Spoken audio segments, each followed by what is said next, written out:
एक इंडियन लड़का अमेरिका गया, उसको जॉब नहीं मिली तो उसने क्लिनिक खोला और बाहर लिखा 300 रुपए में इलाज कराएं। इलाज नहीं हुआ तो 1000 रुपए वापस। एक अमेरिकन ने सोचा कि ये बहुत अच्छा मौका है 1000 रुपए कमाने का, तो वो क्लिनिक पर गया और बोला मुझे किसी भी चीज का स्वाद नहीं आता। इंडियन लड़का बोला बॉक्स नंबर 22 से दवा निकालो और 3 बूंद पिलाओ। नर्स ने पिला दी। अमेरिकन बोला ये तो पेट्रोल है। इंडियन बोला मुबारक हो, आपको टेस्ट महसूस हो गया, लाओ 300 रुपए।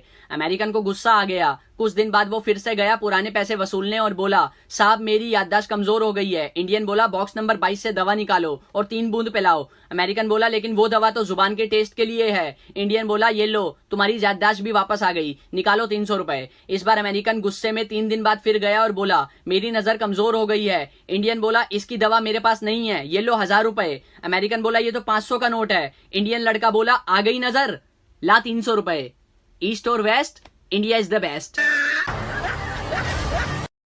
ये डॉक्टर इस दादी को जिंदा कर देता है, लेकिन दादी उठने के बाद डॉक्टर के चेहरे पर मुक्का मार देती है, क्योंकि दादी को जिंदा नहीं होना था और मरने के बाद अपने पति से मिलना था। एक दिन दादी अपने पति की फोटो लेकर सो जाती है और अचानक से उनकी आत्मा उनके शरीर से अलग हो जाती है और उसी समय वहाँ पर यमराज आते हैं। दादी तुरंत ही उन्हें अपने पति की फोटो दिखाती है और कहती है कि मुझे इनके पास ले चलो। फिर यमराज दादी के हाथ को पकड़ते हैं और उन्हें अपने साथ ले जाने लगते हैं। लेकिन तभी कैसे तो एक अनजान हाथ आता है और दादी खुद को हॉस्पिटल में पाती है और पता चलता है कि दुनिया के नंबर 1 डॉक्टर ने दादी को जिंदा कर दिया है। लेकिन तभी यमराज फिर से दादी की आत्मा को ले जाने लगते हैं। डॉक्टर को तुरंत ही पता चल जाता है, इसीलिए वो अपने हाथों में ग्लव्स पहनकर दादी को एक जोर का झटका देते हैं और तभी यमराज को पता चलता है कि डॉक्टर ने फिर से दादी को जिंदा कर दिया है। अब डॉक्टर से परेशान होकर यमराज रिटायर्ड होकर यूट्यूब शॉर्ट्स देखने के लिए चले जाते हैं।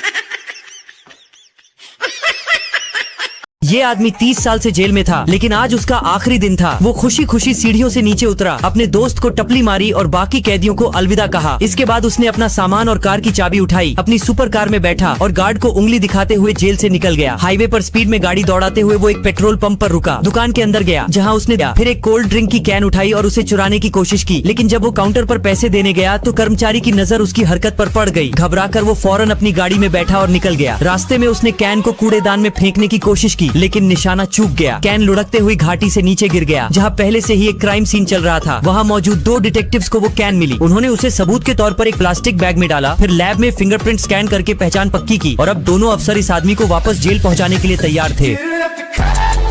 दोस्तों, एक महिला ने अपने जन्मदिन पर 5000 रुपए खर्च करके फेसलिफ्ट कराई। घर लौटते समय वह एक साड़ी की दुकान पर रुकी और दुकान से जाते समय उसने युवा दुकानदार से पूछा, भाई साहब क्या आप मेरी एज बता सकते हैं? दुकानदार बोला, मैडम आपकी एज लगभग 30 साल होगी। महिला ने कहा, नहीं, मैं वास्तव में 40 साल की हूँ। इसके बाद महिला एक रेस्टोरेंट में गई और उसने वेटर से भी वही सेम प्रश्न पूछा। वेटर बोला, आप लगभग 35 साल की होंगी। महिला ने मुस्कुराते हुए कहा, नहीं, मैं 40 की हूँ। महिला जब बस स्टॉप पर गई तो उसे एक बूढ़े अंकल दिखे। उसने अंकल से भी वही सेम प्रश्न पूछा। अंकल ने महिला के सामने एक शर्त रखी। उन्होंने कहा कि यदि मैंने आपकी सही एज बता दी तो आपको मुझे 400 रुपए देने पड़ेंगे और यदि मैंने गलत बताया तो मैं आपको 400 रुपए दूंगा। महिला ने सोचा मौका अच्छा है, उसने शर्त मान ली। अंकल ने कहा, आपकी एज 40 साल है। महिला ने हैरानी में पूछा, लेकिन आपने मेरी सही एज कैसे बता दी? अंकल बोले, मैडम पैसे निकालो, मैं तो उस रेस्टोरेंट से ही आपका पीछा कर रहा था।